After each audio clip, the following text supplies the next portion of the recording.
siapa bagi knowledge ini kepada dia? So dia terkejut. Akhir sekali dia terpaksa mengakui sudah pasti manusia berbicara tentang embryologi ini mendapat knowledge daripada yang maha mengetahui. And that's the great evidence that the God exists. Yang maha mengetahui itu wujud. Di situ daripada etis dia beragama walaupun tidak muslim. Ini benda besar kita kena belajar. Dalam solat kita selalu selawat kepada Nabi Muhammad dan Nabi, ingat masa tahiyat, Nabi Ibrahim. Cuba kaji, cuba Nabi Ibrahim ini sebagai perang. Cuba kaji dia. Rupa-rupanya Nabi Ibrahim ni kita kena selalu selawat pada dia. Assalamualaikum ayuhan Nabi wa rahmatullah. Kemudian kita selawat pula daripada Nabi Ibrahim. Sebab Nabi Ibrahim, Nabi yang paling hebat diuji sebagai seorang anak, sebagai seorang isteri, sebagai seorang suami, tinggalkan isteri, sebagai seorang ayah, melih anak. Rupa-rupanya sebelum beliau ada kekuatan nak melalui ujian ini, beliau seorang yang rasional, seorang yang inquiry, seorang yang banyak bertanya, seorang yang mahukan penjelasan daripada Allah.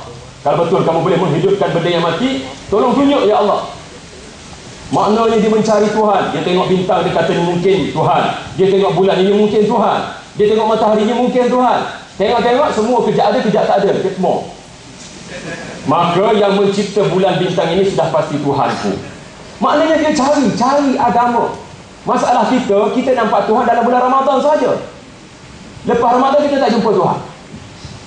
Sebab itu adik-adik, ya, kita jangan jadi automatic Muslim. Kita kena buat research. Dan izinkan saya menunjukkan sebuah peristiwa yang telah memberikan satu gambaran yang lebih buruk tentang Islam kepada kita.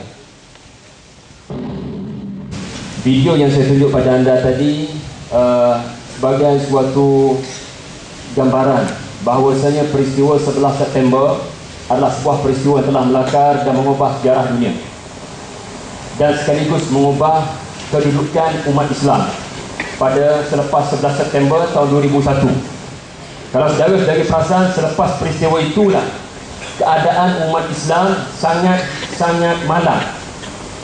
Selepas 11 September lah, negara Afghanistan kena jajah, kena belasah, kena terajang oleh tentera-tentera Amerika. Selepas 11 September lah, satu lagi negara umat Islam, Iraq, pun sama jatuh. Selepas 11 September lah, Lebanon hampir parah, ya, diganggu oleh Israel dan dengan bantuan Amerika. Dengan selepas 11 September lah, Gaza, Palestin semakin tidak ada perlindungan, dipukul, ditembak, membuta tuli oleh senapang yang dibekalkan oleh Amerika Syarikat. Seharusnya ini menimbulkan tanda tanya, apa sebenarnya di sebalik 11 September? Kenapa nasib umat Islam tiba-tiba berubah? Semacam ada sesuatu yang tidak kena. Dan rupa-rupanya saudara-saudari, bila kita kaji peristiwa 11 September, jangan terkejut kalau terlalu banyak spekulasi mengatakan ia terancang dan dirancang dengan sangat sistematik untuk dua objektif. Pertama, Islamofobia, to painting Islam as the new enemy, supaya orang nampak Islam ini sama, Islam ini Al-Qaeda, Islam ini teroris, Islam ini ganas, mereka tak layak duduk di atas dunia ini. Dan yang kedua, untuk survival Israel, maka minyak diperlukan daripada Afghanistan, minyak diperlukan daripada Iraq, minyak diperlukan daripada Libya. Adik-adik, sebab itu kita kena baca isu ini dengan lebih mendalam. Dan saya tunjuk tadi macam mana salah satu daripada benda yang menimbulkan kecurigaan, kenapa Bush boleh buat statement 6 bulan selepas 11 September, dia tersasul cakap, iaitu saya sempat melihat kapal terbang kedua selepas saya mendapat maklumat kapal terbang pertama merempuh WTC.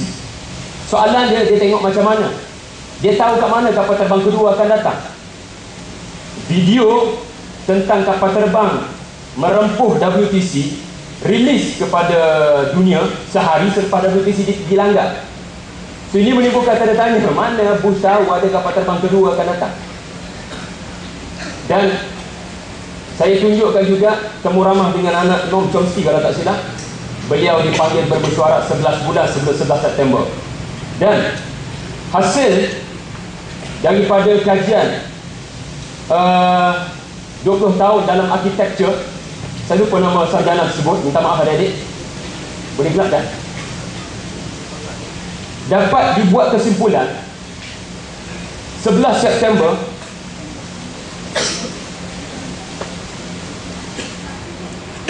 audio dia audio boleh.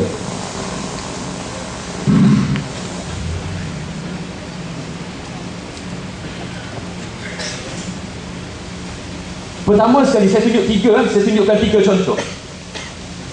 Majoriti yang berada di tempat kejadian WTC mengatakan WTC tidak dilanggar oleh kapal terbang. Yang mereka dengar adalah explosion, letupan, bom. Bagi contoh kita tengok.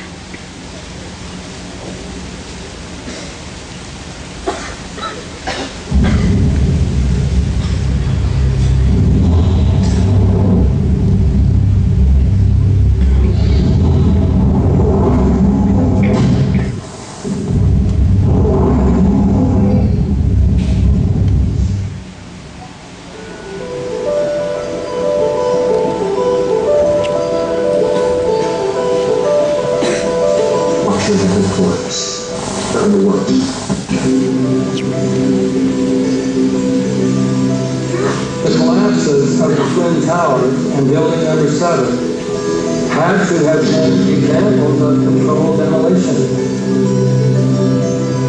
brought about by thousands of explosives placed throughout each of the buildings.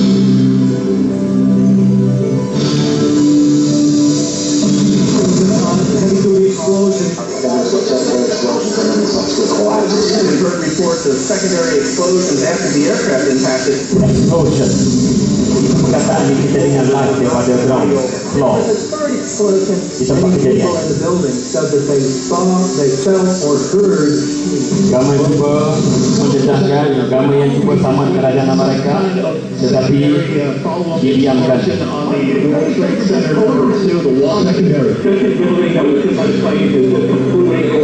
The entire building has just collapsed as if the demolition team set off. When you see the old demolition of the old building, it closed down on itself and it is not there anymore. Do you know if it was an explosion or if it was a building collapse?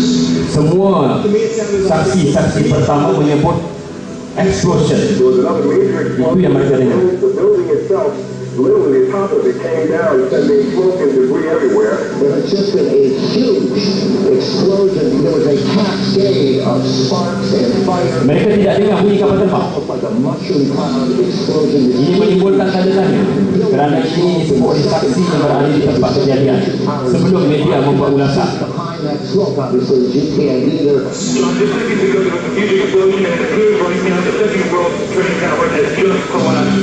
The debris, the smoke is so thick right here that, again, you cannot see the World Trade Center even though we're just a few blocks away. You said it sounded like the 4th of July. You heard the explosion before the Semua laporan-laporan ini live ataupun langsung semasa spy sahaja WTC tumbang.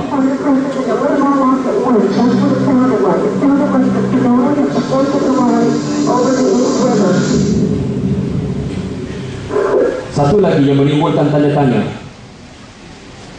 adalah ramai yang menyaksikan yang berada di tempat kejadian mengatakan mereka tidak nampak kapal terbang.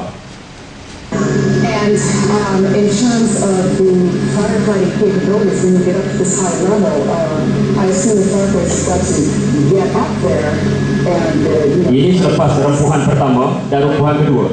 Persoalan di mana kapal terbang itu datang? Anda boleh type di 911revisited.com untuk mengetahui dengan lebih mendalam tentang spekulasi di sebalik WTC ini. Daripada mana datang letupan itu? Benarkah kapal terbang kedua datang merempuh?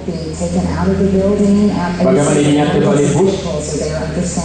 Kapal terbang yang dikatakan dibawa oleh Al-Qaeda oleh pasukan Osama Laden.